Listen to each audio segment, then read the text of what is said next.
इत्तेहादुल मुस्लिमीन का प्रोग्राम है और यहाँ पर 11 तारीख में वोट डाला जाना है और यहाँ से AIMIM के प्रत्याशी के जो प्रत्याशी हैं कि धनवीर सिंह जी हैं। तो बुजुर्गों, भाई और दोस्तों, हमें अपने वोट का इस्तेमाल इन्हीं के हक में करना है और बैरिस्टर असदुद्दीन ओवैसी साहब के हाथों को मजबूत करना है। तो भाइयों, बुजुर्गों और दोस्तों, हमें वोट को क्यों देना है और ओवैसी साहब की पार्टी को देना है, उसके कुछ कारण है। कारण क्या है भाइयों, बुजुर्गों और दोस्तों? 70 से 75 साल हो चुके हैं मुल्क का आजाद होकर। 1947 में हमारा देश आजाद हुआ, लेकिन आजादी के बाद हमने कभी भी अपना वोट अपने इत्तेहाद के लिए नहीं दिया, अपनी बेरोजगारी के लिए नहीं दिया, अपने हालात को सुधारने के लिए नहीं दिया। मेरे भाइयों, बुजुर्गों और दोस्तों, हमने इन 75 सालों के अंदर कांग्रेस को अपना वोट दिया, कांग्रेस के लीडरों को अपना लीडर माना और कांग्रेस पार्टी को अपना पार्टी माना और कांग्रेस के झंडे उठाए, डंडे उठाए, नारे लगाए। मेरे भाइयों, बुजुर्गों और दोस्तों, लेकिन हमें क्या मिला? 50 साल तक इस मुल्क में जेरे क़यादत 50 साल तक इस मुल्क के अंदर कांग्रेस ने हुकूमत की, लेकिन इन 50 सालों के अंदर मेरे भाइयों, बुजुर्गों और दोस्तों, हमें क्या मिला? अच्छी तरह से जानते हैं हमारी दलितों, भाइयों और मुसलमानों की हालत और पिछड़ों की हालत क्या कर दी गई। एक साजिशमंद तरीके से हमें और समाज के मुकाबले पिछाड़ दिया गया। भाइयों, बुजुर्गों और दोस्तों, इसी कांग्रेस पार्टी ने 75 साल तक हमारे वोटों को ठगा और इक़्तिदार की कुर्सियों पर बैठते रहे, लेकिन हमें क्या मिला?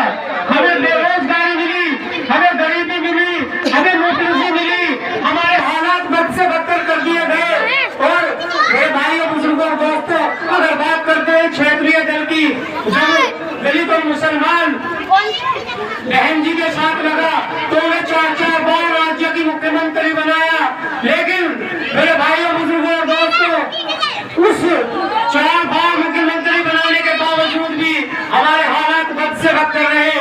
हमारी वोट लेकर लोग इक़्तिदार की कुर्सियों पर बैठते रहे, लेकिन तो नीचे से उनकी झोपड़ियों से आज वो अपनी महलों तक पहुंच गए, वो झोपड़ियों से उठकर बंगलों तक पहुंच गए, वो नीचे से उठकर IAS की कुर्सियों तक पहुंच गए, वो यहाँ से पढ़ाई कर लंदन तक में पहुंच गए। लेकिन मेरे भाइयों, बुजुर्गों और दोस्तों, हमें क्या मिला? हम जो एजुकेशन हासिल करने के लिए भी कुछ नहीं मिला। हमारी जो झोपड़ियां थी वो झोपड़ियां और भी बद से बदतर हो गई, बेरोजगारी हमारे मुकद्दर बना दी गई। तो मेरे भाइयों, बुजुर्गों और दोस्तों, इसी तरीके से अगर समाजवादी की बात करते हैं, जब हम लोग मुत्तहिद होकर समाजवादी के साथ लगे तो हमने 4-4 बार नेताजी को और भैया जी को मुख्यमंत्री बनाया, लेकिन मेरे भाई, हमें क्या मिला? आप वोट करिए, क्या मिला इन 70 सालों के अंदर, 75 सालों के अंदर? आप समाजवादी के दोस्तों, इसी समाजवादी के ज़ेरे क़यादत मुजफ्फरनगर की सरजमीन को खून से लाल किया गया, जहाँ पर हिंदू और मुसलमान जो प्यार मोहब्बत से रहते थे उनको लड़ाया गया। भाइयों, बुजुर्गों और दोस्तों, इसी समाजवादी पार्टी के लीडरों ने 2012 के मैनिफेस्टो में वादा किया था कि मुसलमानों को, पिछड़ों को जो है हम 12% रिजर्वेशन देंगे मुसलमानों की आबादी के हिसाब से, लेकिन 1% भी रिजर्वेशन नहीं दिया गया। 5 साल सत्ता में रहने के बाद से सवाल किया पत्रकारों ने, तो उन्होंने कहा कि हाँ, हमने मुसलमानों को उनकी बेरोजगारी हटाने के लिए ई-रिक्शे दिए। बताइए भाइयों, बुजुर्गों और दोस्तों, क्या हम ई-रिक्शे के लायक थे? हमें ई-रिक्शे नहीं चाहिए, हमें ई-रिक्शे नहीं चाहिए, हमें चाहिए एजुकेशन अच्छी चाहिए, हमें नौकरियां चाहिए, हमें सरकारी ऑफिसर बनते हुए देखना चाहिए। लेकिन एक बात बताइए भाइयों, बुजुर्गों और दोस्तों, ये इक़्तिदार में रहे, लेकिन इनके तो जो लोग खेतों में हल चला रहे थे, घास काट रहे थे, वो भी IAS की कुर्सियों पर बैठ गए। लेकिन भाइयों, बुजुर्गों और दोस्तों, हमें क्या मिला? हमने इस समाजवादी के झंडे उठाए, डंडे उठाए, नारे लगाए, मेरे भाइयों, लेकिन उसका नतीजा आप सब देख सकते हैं। आज जब जुल्म हम पर होता है तो कोई पार्टी हमारा नाम लेने के लिए तैयार नहीं है। ये अखिलेश यादव खामोशी से तमाशबीन बनकर देख रहे हैं और राहुल गांधी तमाशबीन बनकर देख रहे हैं, लेकिन कोई आवाज उठाने वाला नहीं है। जुल्म के खिलाफ कोई बोलने वाला नहीं है। मेरे भाइयों, बुजुर्गों और दोस्तों, अगर कोई बोल रहा है कि वो एक ही लीडर है हिंदुस्तान की सरजमीन पर जो जीत कर हैदराबाद की सरजमीन से आता है, यहाँ से 2000 किलोमीटर दूर भी बैठकर पूरे हिंदुस्तान की गरीब और मजलूम की आवाज को वहीं से उठा रहा है। मेरे भाइयों, बुजुर्गों और दोस्तों, इसके लिए हमारा भी हक बनता है कि हम उसके हाथों को मजबूत करें, उसकी लीडरशिप को मजबूत करें। और बहुत सारे लोग एलिगेशन लगाते हैं ये मुस्लिमों की पार्टी है। नहीं मेरे भाइयों, बुजुर्गों और दोस्तों, ये मुस्लिमों की पार्टी नहीं है, ये गरीब और मजलूम और बड़े पिछड़े लोगों की पार्टी है, जिसको लोग चुनाव में लोग अपने पास बिठाने से परहेज करते हैं। माल भिजवाना है, पार्टी है, इसलिए मेरे भाई अब बहुत वक्त हो चुका है। अभी काम चालू ना हुआ है, लेकिन मैं कल डलवाद में थोड़ा बहुत माल चुनाव सर पर है। 11 तारीख में गाड़ी आएगी मेरठ। तो मेरे भाइयों, बुजुर्गों और दोस्तों, आप करवट लीजिए, मेरठ गाड़ी आएगी, लीजिए, अपने आप को बदलने की कोशिश करिए। मुत्तहिदा तौर पर अपने गाड़ी में डलवाद में गाड़ी आएगी तो बताओ। मुस्लिमीन की क़यादत को मजबूत करिए। जहाँ तुम क्या हो गए, अगर आप जो वहाँ पे लेने में टाइम लगाएंगे, 2-3 घंटे होंगे, सामने आपको ज्यादा करना पड़ेगा। अगर वहाँ पे डलवाऊँ, आज से 20 साल बाद करवट लेंगे, ठीक है। 20 साल बहुत देर हो चुकी होगी। मैं तुमसे बात कर लूँ और सुबह समझने की जरूरत है, आपको करवट लेने की जरूरत है। आज 5-6 दिन चुनाव में बचे हैं, 5 साल के बाद ये नंबर आता है। मेरे भाइयों, बुजुर्गों और दोस्तों, एक छोटी सी बात मैं आपको बताता हूँ। ये जो 2022 के विधानसभा के चुनाव थे, हम इन चुनाव में बैरिस्टर असदुद्दीन ओवैसी के प्रत्याशियों के साथ डोर टू डोर कैंपेनिंग में जा रहे थे। हमने कहा कि भाइयों, आप इस हिसाब पे वोट दीजिए, इनके प्रत्याशियों को वोट दीजिए, आप इस लीडरशिप को मजबूत कीजिए। तो हमारे भाइयों ने कहा कि नहीं नहीं, इस बार तो हम अखिलेश यादव को वोट देंगे, इस बार तो हम बीजेपी को हराएंगे।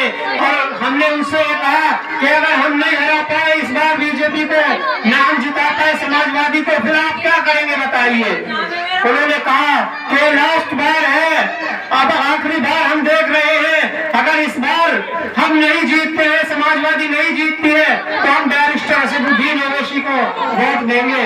तो मेरे भाइयों, बुजुर्गों और दोस्तों, मैं कहना यही चाह रहा हूँ और यही याद दिलाने की कोशिश कर रहा हूँ कि पिछले साल जब विधानसभा में हमारे भाई कह रहे थे कि हम एक बार देख रहे हैं, हम तो देख चुके ना, देख चुके हम लोग 2022 का विधानसभा चुनाव।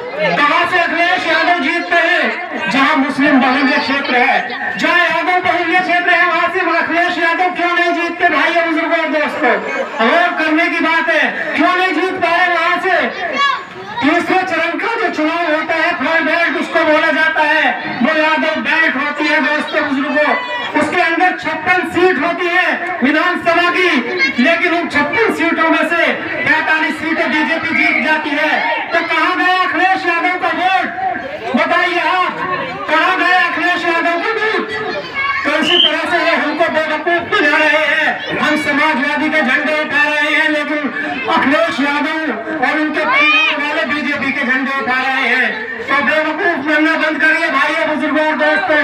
और आज वक्त आ रहा है, 11 तारीख में आपको अपनी लीडरशिप को मजबूत करना है। और जो वादा आप लोग कर रहे थे, हमारे भाई बहन कर रहे थे कि अगले चुनाव में हम ओवैसी साहब को वोट देंगे, उनके हाथों को मजबूत करेंगे, तो भाइयों, बुजुर्गों, वो वक्त आ चुका है। अब उत्तर प्रदेश में वो वक्त आ चुका है। और ये जो चुनाव है ना दोस्तों, इससे ना ही तो सरकार गिर रही है, ना ही सरकार बन रही है। ये जमीनी स्तर का चुनाव है, ये पार्षदों का, मेयरों का चुनाव है। आप मजलिस इत्तेहादुल मुस्लिमीन की ताकत बढ़ाइए और इस साहब के हाथों को मजबूत कीजिए। अगर आपने इस बार करवट ले ली ना, खुदा मैं आपसे वादा कर रहा हूँ, तो समाजवादी पार्टी, बीएसपी, ये सारे के सारे जितने भी दल है, ये हैदराबाद जाते हुए आपको नजर आएंगे, दारुस्सलाम की सीढ़ियों पर खड़े हुए नजर आएंगे। तो साहब आप हमसे गठबंधन कीजिए, लेकिन मेरे भाई, गठबंधन कोई किसी से जब करता है, जब उसके बराबर पूरी होती है, बराबर की ताकत होती है। हाथ वहीं तो मिलाया जाएगा जहाँ पहलवान दो बराबर के होंगे, वहीं तो हाथ मिलाया जाएगा। तो मेरे भाइयों, जब हम मुत्तहिद होकर वोट ओवैसी साहब को देंगे तो उससे अगले दिन ही बैरिस्टर असदुद्दीन ओवैसी के पास इस वक्त लोग जानेंगे, आप देख लेना। तो अब 70 साल की गुलामी की जंजीरों को तोड़िए मेरे भाई, इमरान निहाज सेकुलर पार्टियों की गुलामी की जंजीरों को तोड़िए और मजलिस इत्तेहादुल मुस्लिमीन की लीडरशिप को मजबूत कीजिए। ये पार्टी आप लोगों ने, हमने आज तक वोट दिया बीजेपी को हराने के लिए, समाजवादी को जिताने के लिए, बीएसपी को जिताने के लिए, लेकिन मेरे भाइयों बुजुर्गों दोस्तों, हमारी ठेकेदारी नहीं है कि हम बीजेपी को हराएं, क्योंकि हमने कभी बीजेपी को वोट नहीं दिया। जिसने बीजेपी को वोट दिया है बीजेपी को वो हराएगा भाइयों बुजुर्गों। लेकिन हमने बीजेपी को कभी वोट नहीं दिया, जिसने दिया है वो हराएगा। हमें अब अपनी लीडरशिप को खड़ा करना है। कभी अपने बच्चों के मुस्तकबिल के लिए वोट देकर देखिए, कभी अपने बच्चों के अच्छे स्कूलों के लिए वोट देकर देखिए।